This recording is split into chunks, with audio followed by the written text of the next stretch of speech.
So yun guys, update sa ating mini camper. So ayan, tapos na ang ating floor mat guys. Naayos na natin. So almost done na. Okay. So nakapaglagay na rin ako dito ng design para sa LED lights and also dito sa sahig. So may LED lights yan, palibot papunta dun sa harap, pag ganun, pabalik, rectangle. Ayan, para maganda siya tignan. Ayan siya guys, malinis na tignan.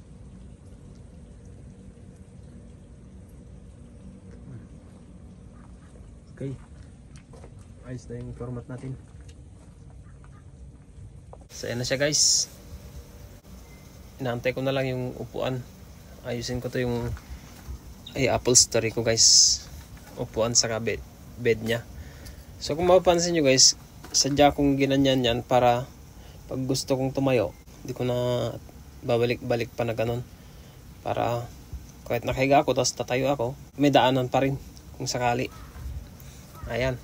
So yan guys,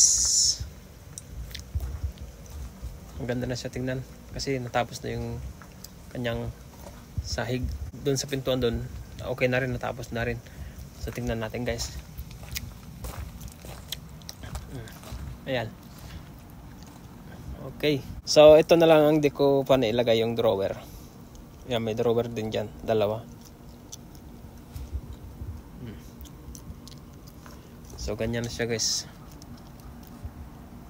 At saka ito, di pa pala tapos to. Lagyan ko rin yan ng design para sa LED lights. Ayan. So yan siya guys. Okay.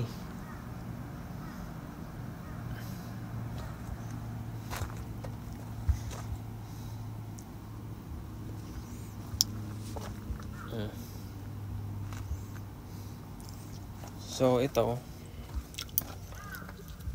lagay ng LED lights sa ilalim niya. Ito ko ilalagay.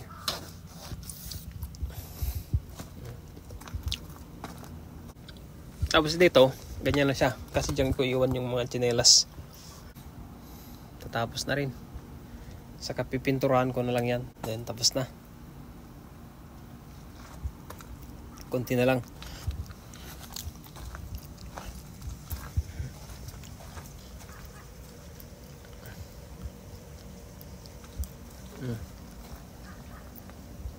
So dito sa taas, wala rin pinagbago. So dito may LED rin tayo dito. May LED lights din tayo dito guys. Yan, palibot po ganun. Hanggang dito. Pagkano siya guys.